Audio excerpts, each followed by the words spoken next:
Allora, da vice segretario federale, come sta la Lega Nord, la Lega 2.0? Ma allora, io prima appunto, come è giusto che sia quando viene un ospite, sono andato a parlare con i militanti, sono andato appunto a salutare soprattutto chi lavora in cucina, e quando uno va in giro per il territorio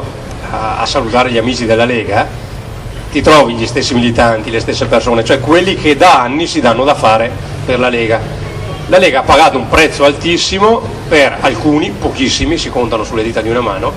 persone che, approfittandosi della malattia di Umberto Bossi, si sono approfittati di lui e della sua malattia, hanno fatto del male a lui e alla Lega, e la Lega paga il dazio per quelle persone lì, che andrebbero allontanate per il comportamento che hanno avuto.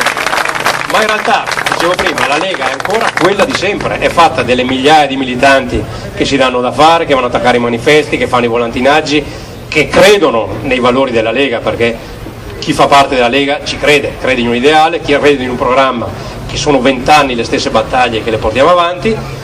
e quindi la Lega da dove riparte? Da dove era? Riparte dai sindaci, dagli amministratori, dai militanti, dai governatori, dalle persone che sono sempre quelle che credono ancora in quello che fanno e che portano avanti dei temi che purtroppo per noi sono ancora d'attualità. Perché purtroppo la lotta all'immigrazione clandestina, le battaglie per la sicurezza, anziché il federalismo fiscale, anziché la lotta alla burocrazia, dicevo purtroppo sono ancora i temi di attualità, perché in questo paese in 20 anni a livello nazionale anche noi, come nessun altro, siamo riusciti a cambiare quello che si doveva fare a favore delle nostre comunità. E quindi questo da dove riparte la Lega? Da lì, perché purtroppo quelle battaglie sono ancora attuali, con una differenza, che 20 anni fa le portava avanti per prima della Lega, anzi quando la Lega partì 20 anni fa parlando di federalismo, all'inizio ci davano, ce lo ricordiamo, dei razzisti. Che parlava di federalismo 20 anni fa era un razzista, adesso sono tutti federalisti, anche se il federalismo non lo si fa,